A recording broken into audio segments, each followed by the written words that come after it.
Hello, everybody, and welcome into a special edition of the Jud Dryden Show right here on Bedford County Sports Live. We've got the coach, and we've got a really special guest tonight, don't we? Eastside Principal, Miss Talbot. How are you doing tonight? I'm good. Thank you for having me. We're looking forward to talking to you. Well, right now, we're going to hear a word from our sponsor real quick. It's SLC Firearms, 917 North Main Street, 931-684-5731. You go inside Shovel Lumber. Coach, what do we do? Turn right. You got to hang a right, and then you're there. They specialize in gunsmithing, brand name handguns, shotguns, rifles, optics, gun cleaning, except transfers. They carry Hornady ammo. Check out their website at slcfirearmsllc.com. Stop in and see Chris Cartwright and Mike Matusi. All right, guys, we're going to talk some football later. It's a coach's show. And by the way, it's always a good day for a coach's show. A very good day, especially today. Absolutely. Because we get to talk a lot about things that are happening within the program and at Eastside and all our elementary schools culturally. So it's been, I'm very blessed. We're very blessed that you're here to talk to us. Thank you. So, well, one thing I want to just start off with, and we're going to get to how this started, but that banquet you all had, and thank y'all for inviting. I know Jill Cook couldn't make it, but she invited me and the wife, Dr. Andrea Anderson. She's on the school board. We went, and that was phenomenal. Well set up, watching all the employees at Cooper Stick and having the kids there. That was a really neat setup. But Ms. Talbot, what I want you to talk to me about is how did this start at an elementary school at Eastside? How did this get going? So Gary Cooper had a vision, and we all came together. He came and said, what are your needs? And I think we focus, his focus was literacy, and he wanted, all the talk of the third grade retention law came out. And he said, what can we do before they get to third grade? And so we talked about having really focusing on literacy in the early grades, K2. And so a tutoring program evolved. And then from that evolved the readers coming in. And then from that evolved the 12-12 program, which really just kind of blew up and is a huge thing that so many people are involved in. So it's kind of evolved, and all of the pieces of the puzzle are still in play. But the 12-12 program brought our high school students into our school football program, also some of the other sports teams, baseball and things like that, and brings those kids into the building. So for role models for our kids to see, they read with our kids, they have lunch with our kids, they come back and help with the tutoring program after school. They're really involved and in our building. Let's talk about your school a little bit. Eastside Elementary, I think, is one of, if not the oldest elementary school in Shelbyville, is it not? Right up there with Southside, I think. Okay. Yeah. Because actually, I'm an old guy, and my grandmother taught at Eastside School when I was a little bitty kid. I'm not even born. She taught there.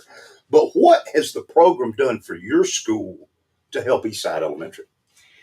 So, of course, the tutoring program, it's been nice to have extra hands in the afternoon because we're really trying to intervene with those students who have deficits, and having the high school kids there kind of adds a fun aspect.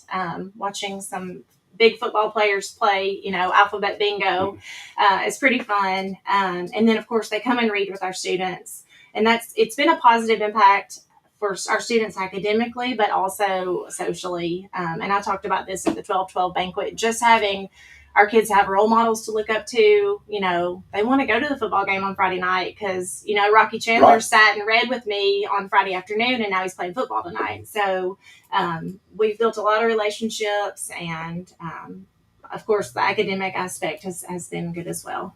Now, from Gary Cooper's point, this was his home school, so that's why Eastside, this was where he went to elementary school, Absolutely. correct? And that's why it's so near and dear to him. Yes. So he has lots of visions, and he'll run something by me and say, hey, would you be willing to try this? And I always say yes, because if Gary Cooper's behind it, it's going to go well. He always has a great vision, and so we're blessed with all the things that he does to support our school. It's trickled over into some of the other elementary schools this year. The tutoring program has been in play at Southside, Learning Way, Aiken, Cartwright opened this year. So I think it's kind of trickled over there. And then, of course, the High Five Fridays with the sports teams and things like that. So he starts at Eastside, but then he spreads pretty quick to the other elementary schools. And he probably, those of you, that's why we're talking about today, didn't hear the speech he gave was incredible. and you could tell the man cares. Oh yeah, the passion that he has, and that comes out whenever it's his entire demeanor lights up the moment he starts talking about that program, and it's like I said, we were doing a little bit through Harrison Liberty, and then kind of trickling into Learning Way since it was right there. But the moment that we met, it was obvious that we had to be part of what was going on there, because he and I were right in step with exactly what we wanted. And that's, so yeah, you can't get away from the passion, and it draws you right in.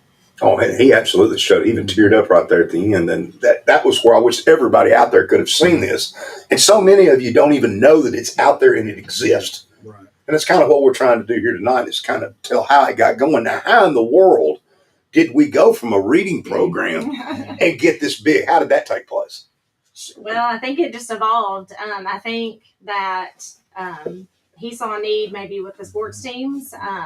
They were, I think he spoke at the banquet saying, they were coming, we need a $500 donation. Right.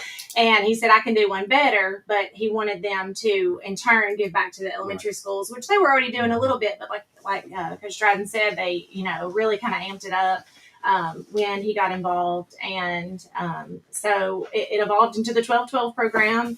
And there's a lot behind the 12-12 program, like you said, that people may not see behind the scenes. But it's a good thing. It is. One of the neatest things is so Coach Gordon has taken over the media program CTE wise, and I don't know when it gets rolled out, but it's pretty quick. I think it's very soon. There are, in the 12-12 program, there are 12 character traits that are going to be taught and expected of both the high school students that are involved in the program, as well as those students being impacted at the elementary schools. And we have football players, baseball players, soccer, we have band, NHS, Renaissance, everybody that's involved in the 12-12 program has a part in a video series for these 12 character points that are going to be taught in the elementary schools. So they shot the videos. I don't know if they've shot all 12 yet. I know that there's been the first 3 anyway that have been edited. And the neatest thing about it is we have to teach our players, and each of the programs have to teach their students first. There's also an action point to it on, let's say, gratitude. And I don't remember which ones are first, but say gratitude. We have to have an activity with our players where they have to go show gratitude to other people in one way or another. We can all do it a different way, so that they fully understand what they're getting ready to teach to these younger students. And so the elementary students will see the video.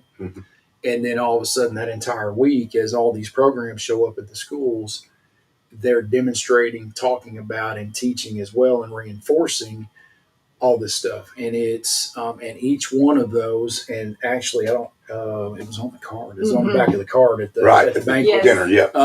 And so they're all there. And if even a fraction of the elementary students at each school buy in and start to literally live from each of those, over time, it will absolutely change this entire community, because they're all the same character points that you need to be a great man or woman, citizen, human being in your community. And it's all about others. And it's absolutely incredible. The idea,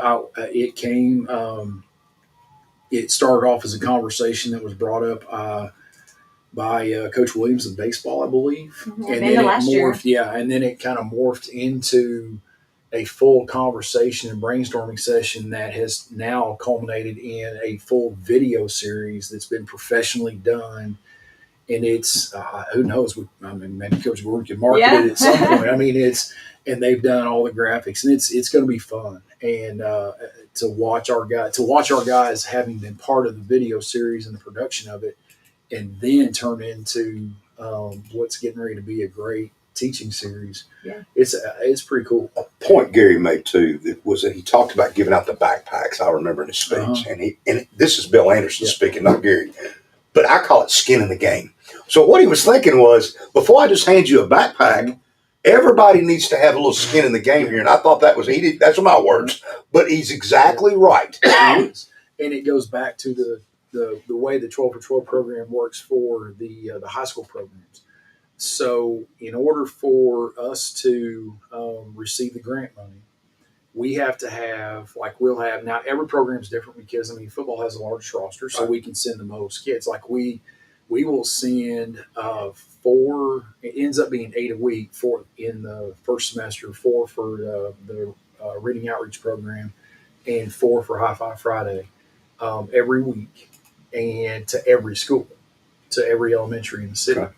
We do that. Now, other programs, baseball is East Side only. And I don't remember if some are shifting, but I know soccer last year was Learning Way only. And Cascade, I think Cascade softball was Aiken.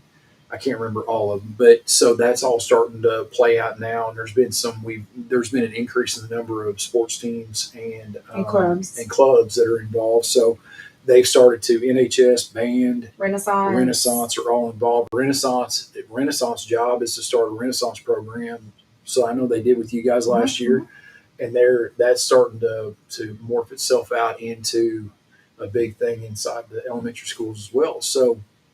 And I think they're getting ready to do one at Harris, if it's not already happened. That was going to be my next question. So, what are we doing junior high wise? That was my next question. So Gary, from what I understand, what he told me and what Jill told me is we're working through it last year to get ready for the beginning of, I guess it was in the summer, as we're getting ready to start last year's program.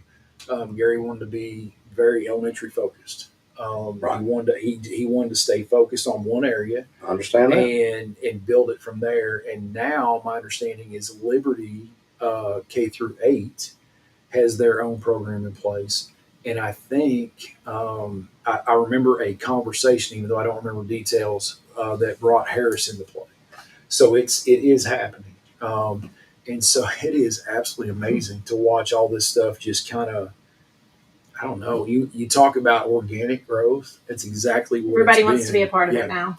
And it's like I said, I'm blessed as a football coach and athletic director to be in place right now while this is happening. Right. And I have nothing to do with it other than making sure the right guys are going to the right places.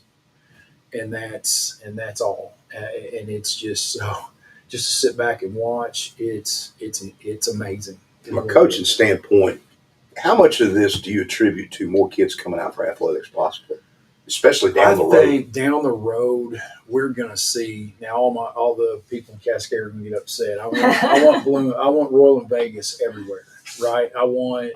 That's why I want to be at every school. I want. I mean, Lord knows if they let me into Cascade and Community and Webb, we'd be there too. But it's going to be big because.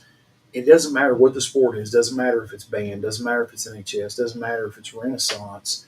As these students, I think, start to see the normalization of the academics, of the attendance, of the character, it will continue to play itself out. And so I think that they will associate, without even necessarily thinking about it, these great things with being an athlete in whatever program that they want to play in, or whatever activity, whether it be band. I think it becomes normalized, and when it becomes normalized, that's when you'll see the tip of the iceberg pop out of the water, and nobody will.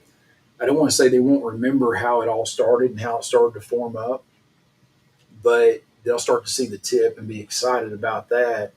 And that's what it's really all about. It's as far as from a football perspective as a coach, I want to see my guys be part of that right now.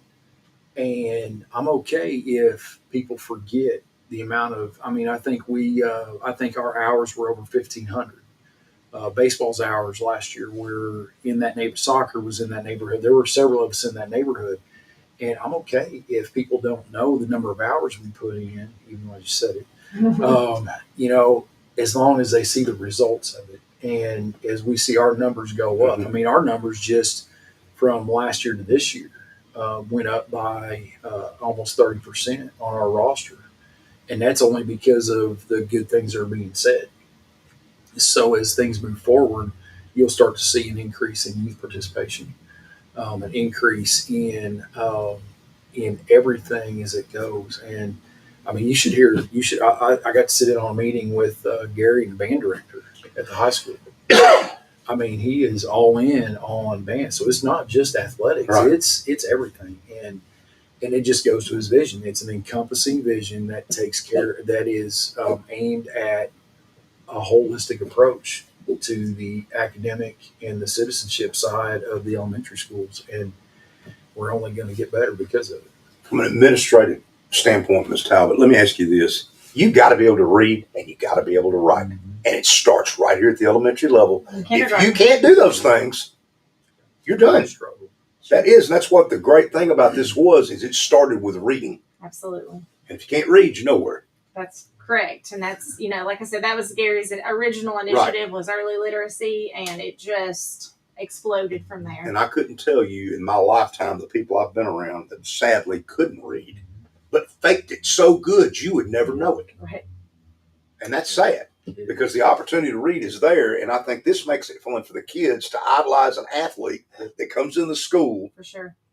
And to see him in a different light. They're not just seeing him on the football field, you know, or on the basketball court. They're seeing them read and, do academics as well. So I think that's I think that's absolutely huge. And that's why I think this was just so wonderful. I thought the banquet was good. The whole concept is good. How it's growing is wonderful. But it all does come back to the reading and the writing. Yep. And it starts at the smallest level. And we have so many kids that I will say, back in the 90s when I did radio and I was close to a couple of coaching staffs here, how many kids to this day will walk up and say, you know what, if it hadn't been for you all, I'm in jail. I've heard it so many times. Coach, you've heard it. I'm that kid. If it hadn't been for that kid. Whether it's athletics or band or anything that you get yourself involved in can save you. Yep. Especially if you come from a hardened background or whatever, no one showed an interest in you. And that's why I commend all of this, because it's uplifting people. Right. And it's not relying on one thing. Like I said, it's very all encompassing. Right. And it hits all different facets of an elementary student's life and all that. I mean, it's from the buses that go home after tutoring that is paid for by Cooper Steel to all these things going on. And what I love about it is we have from a high school football perspective, we've been able to back off on trying to hit so many different fundraisers because if we're putting in the work, he's rewarding us for that. So our guys are also seeing that with the right type of work focused on the right things, they're rewarded for it. And that's as big for us as anything. The other thing it does is it allows us to, train our players to be mentors. Mm-hmm. And don't you dare end up in the newspaper for the wrong thing, because when you do, that young man, his parents, the first thing they're going to do is show you on there. And now all of a sudden that's a very negative ripple. And we don't, so that's another piece to it. It allows us opportunities to speak into our players' lives in a way that wouldn't necessarily be there if it wasn't for this. So it's top down, bottom up in every single way. And it allows us so many different opportunities to speak in the lives of youth, period. And it's just, like I said, it's everything about it has been wonderful. And there's no other way to describe it. Well, just because she isn't here doesn't mean we can't talk about her. Isn't that right? In fact, she's not here, so we're going to talk about That's right. She is, what a job Jill Cook's done. She is 100% the linchpin of this entire thing. I mean, without her, it's hard to say it wouldn't be in the same place, but she has made it where it is today. She wears a superhero cape. She does. Right. And so whether it be at the high school, whether it be at the elementaries, she is constantly present and want to know how she can help and checking up and making sure things are good. And daily. It doesn't. If I go a day without hearing from Jill Cook, it's You wonder if she's in the emergency room or something. Yes. That lunch we went to, you had all the kids, the Cascade kids, you had the Central kids from a lot of schools. There was never a discipline problem. Nope. There was never any loudness. And there was a lot of people in that room. There were. And I was just impressed. I love that it was focused on the kids. Absolutely. You had some adults in the room, but especially when Willie Spears got down on the floor and really talked to the kids, that's something they'll always remember. But I appreciate that he was speaking to the students. That's something I wish all y'all out there could have seen. I wish we had it on video to play because it was that good. It really was. Well, this is the Jud Dryden Show. It's brought to you by SLC Firearms, 917 North Main Street, 931-684-5731.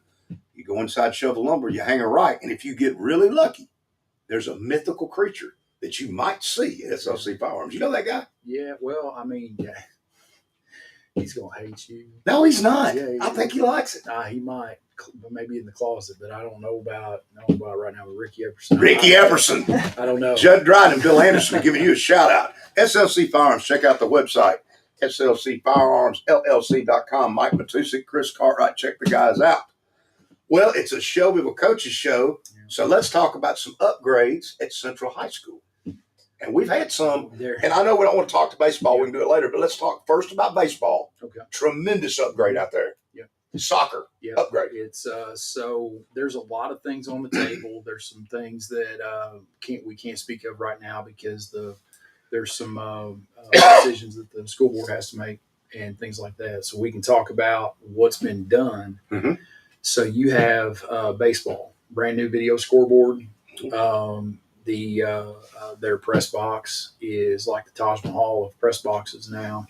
Upgrades to the outfield fencing and fencing in general. The batter's eye that's going up might be the best batter's eye in all of baseball at any level because it's, Lord knows that thing is made of, I don't know what size steel that is, but it's huge. And so all that's going on out there, and I'm sure I'm forgetting something. There's more on the. I noticed the soccer fields look better. Yeah. I mean, everything out there looks better. Yeah, there's been a lot going on football wise. He also put in a video scoreboard. Looks good. It does look good. It's really good. I joke all the time that I think ours looks better than baseball, even though they're both identical. Right. So, but there's all that, and then one of the biggest things going on right now is the upgrade to the strength conditioning facility. Mm-hmm. It is approaching $650,000 to $700,000, and it's an all-sport facility that will be there for all athletes. Absolutely, we have hired a. So, Coach, you're not going to just have it for football and hog it like some places do. Well, I'm going to try. I know. Because it's just that nice. But it's going to be back over in the gym. And if some of the other things go through, we'll see quite a bit of stuff happen really, really fast. And what does that do to the current field house? What do you make the field house into if the weight room's in the gym? So we move the weight room in the gym. It creates an open area for us for multi-purpose type stuff. We can still get some things done over there. There are plans in place depending on decisions made way above me that there could be some renovations that occur. One of the things we want to do is get our freshmen out of the old varsity locker room in the gym and get them over. That'll be part of that renovation process as well. That's the one I can speak of specifically. Another thing that is on the table, and I feel like I can talk about it, is there is, just based on the way that that all the fields at Central have been built over time. They've been built as they've become necessary. Right. And in the early stages, there wasn't a lot of full comprehensive project planning, and so there's some major drainage issues that go down the visitor side of the football stadium and then towards baseball and on into soccer. So that's on the table as a top priority to get that fixed. We've seen that at graduation. How many times where we had a big rain come in and you're out there slipping, sliding out your ankles in mud. That's on tap, and there's some other things too that are out there. Jill has done presentations with softball and soccer's booster clubs to kind of give them an idea of what's coming. So if and like I said, there's the cooperation between the school board and Cooper Steel in this thing is paramount. And there's no reason to believe that it's not going to happen. My faith in our school board and our upper administration is huge in this, because I'm married to one of them. It ought to be. So it's I have no doubt in my mind that things will happen. Right, I do too. The time frame on it is right. what it is. That's what it is. What it is, and that's part of government doing things. It doesn't go the way it's slow. And it's in that, from our perspective, that's okay. We're blessed with what we have right now, and we have a good facility, a great facility in our field house, and our field's in the best shape it's been in a long time. And with the upgrades in the gym to the strength conditioning facility, I mean it's going to be we've hired a college level strength conditioning coach that's worked at the top levels. He was at Air Force with football. He was at multiple other stops and has a ton of experience. And as he sees it and talks about it, there's very few Division II FCS schools that will have the facility that we'll have. And it's even at the point we toured TCU, will be minus the fact that TCU's is right next to their indoor practice area, will be comparable in square footage and in equipment and all that, and with our own certified strength conditioning specialist. I mean, things are going well, and it doesn't happen if I don't believe any of this happens if our young men and women are not in the elementary schools doing the things to the level that they are. And it all comes back. It's all comprehensive. It's all tied together. And to think that in, another 12 years, well, let's say 11 now, since last year was the first year, those kindergartners will have access to those facilities because of what those 9th through 12th graders did for them, and it just rolls itself right on over, and which is the heart of the 12-12 program. And let's talk a little bit while we're at it. Maybe not have as much to do with 12-12, but I think it does. The elementary program we've got in athletics now. Let's just mention that real quick. That a lot of folks probably don't know about what we've done with the elementary leagues. Sure. So you have elementary basketball, you have elementary soccer, and we will. We never used to have those things. Lord willing, we will have an elementary 7-on-7 football league in the spring. And then there's some other baseball, of course, has to fight with rec ball and Babe Ruth and Little League. But there are some things on the table right now. You have youth wrestling is coming on board. You have slowly, and they'll have a chance to get into the program next year. And so all those things are happening. And then the other piece too of this that hasn't been talked about is our guys and gals at the high school and in these programs of sports giving up their time in the summer for summer school, SACP. I want to think I'd have to go back and look at our hours specifically. I don't have access to everybody's, but I think our summer hours were near 500 hours. Maybe not quite, but in that, and we weren't by ourselves in that. I mean, it was baseball and soccer, and so all that's going on too. So our students and our athletes are starting to see the impact and understand the necessity of what they do, even when it's on their own time. And that's and then you have to speak to Coach Pope and our administration and Dr. Garrett and the central office administration in allowing our guys to leave during school hours to go when the kids are there. So all of this is happening, and there's a lot of moving parts, and it's just, like I said, it's incredible to watch it all happen and being on the inside of it, just kind of like, this is pretty cool. I'm just going to sit back and enjoy the show because it's been amazing. It's nice to have a front row seat too. Yeah, absolutely. I enjoyed that lunch, and I enjoyed talking to y'all today. But we got some folks who want to talk a little football. We're going to have to do it for a minute. We had a bye week, Coach. We had a bye week. Now we're back into region play. We are. We're traveling to Spring Hill. We are. Spring Hill, by the way, I was going to give a region score. It was nothing in that game with Columbia. And actually, Spring Hill, I thought, had moved the ball better than Columbia until 7 comes in the game at quarterback, and then it was 21-0. Yeah. So they played well against them there. They look like a solid football team on film. the record does not necessarily show that yet, but they played some good games. Excuse me. The little quarterback will throw it up there. He will. He can spin the ball a little bit. They've got some guys that'll catch it. Yep. And if you're not good up front, they're gonna be able to gas you on a run or two. Defensively, they're very multiple, so we're gonna have to be prepared for that again. But again, that goes back to some of the preseason scrimmages we had and the early games for us, where we saw multiple looks and different things that have gotten us prepared to enter this last 4-game stretch of our region play. So we're excited coming off the bye week. Hopefully, we won't have a complete meltdown the way that Tennessee did. Yeah, no, absolutely not. So, but coming off a bye week, some coaches, you want to get healthy, and I get that. But you also have a tendency, if you're not careful, to come out flat right after the bye week. And that's what we don't want. We need to come out quick. Yeah. And we had a good day of practice yesterday. We had a great day today. Our guys were locked in. We looked good. We looked like we had a good restful week last week. We had one heavy practice. Everything else was in helmets and very mental. But that didn't take away from the standard that we hold for our guys and the expectation. So that's the other piece to it, is that I think mentally, if you can keep them locked in, even if you're in just helmets, they'll be fine. And so that's kind of proven yesterday and today, is that they were very locked in and ready to play.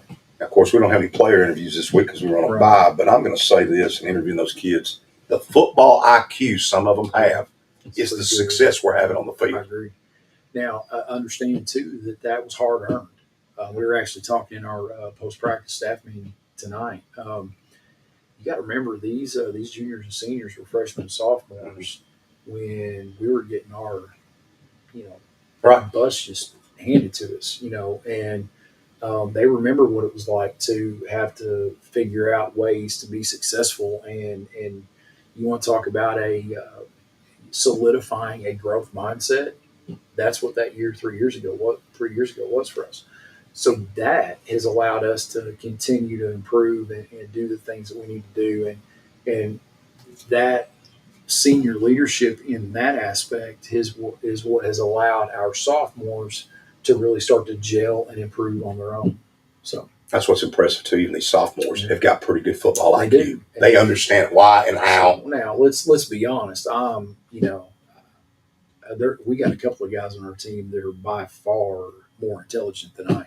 I mean, I have to increase my vocabulary with a couple of them. I have to. Chandler talk to you now. He will. And Ian Matusik talked to you a little bit too. That's what I'm saying. We went 7.5 minutes on his interview. It's pretty good too. He needs to be in Neil Gordon's program. He very well might be. Who knows what he's going to study when he gets to college? And Chandler could stand to be in it too. Yeah. So I mean, they're good. And then even guys like LeBron Ransom. Oh yeah. He has such an his football IQ, especially the second time I interviewed him, he was telling you why this happened here, why he did that, and what covers it. He's selling now. Is he really?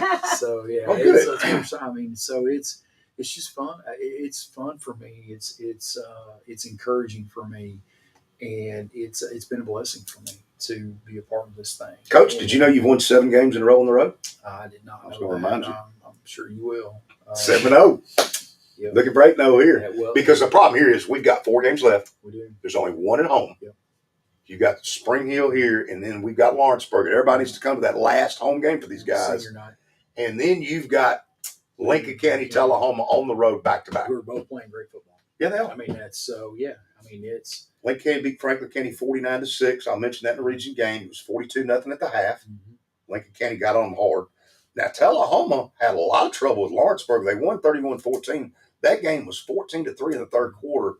Things kind of went a couple of plays for Lawrenceburg the wrong way, and they quit running, started throwing, and Tullahoma got them. Right. But Lawrenceburg could play a little bit. They can, and it's their style of game. It is, and they've been running that style for years. They all grow up in it. Right. It's what they do, and so you've got to be prepared for it, and you've got to line up, play football. Watching both of them on the NHFS, I sort of thought Spring Hill tries to do a little bit of what Lawrenceburg does, except maybe they throw it more. Maybe.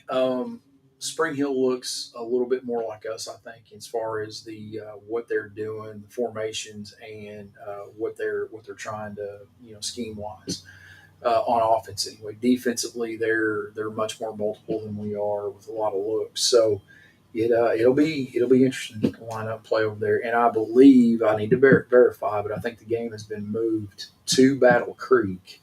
Somebody told me that too. I was going to mention that. They are starting the construction on Spring Hill's turf field. Now, if that is the case, where is Battle Creek? It's in. So we'll get it out on our social media and make sure it gets out to everybody, and I'll send you guys where it's at because I'm not 100% certain. Is that the new school in Maury County? School in Maury County. Yes. Wasn't that where they played this Columbia game last week, or was I looking at it wrong? Because it didn't look like Spring Hill's field. That I don't. I'd have to go back and look at the film. I didn't pay any attention to that. Because it looked like it was Battle Creek's field, but it's the new school in Maury County. Yes, and it's in Spring Hill. So what size school are they? I have to look at classifications there. Smaller. I think they're going to be 3A, 4A type school. Yeah, and that may going into next year that may drop Spring Hill and Columbia Central. I don't know. Right. It's we're coming into that 4-year cycle right now. So we're going to wrap things up on the Jud Dryden Show. And special thanks to Cooper Steele, Gary Cooper, to Jill Cook, Lane Talbot. Thank you for coming on with us. Of course. Coach Dryden, always a pleasure. Thank you. Big game coming up on Friday. Yep. Drive up to Spring Hill. We'll go to Battle Creek then. We'll try to check it out. And as soon as we get info, we'll post it right here on Shelbyville Now. Look forward to the Saturday morning show at 9 o'clock right here and talking about, hopefully, a big Shelbyville victory. And we'll be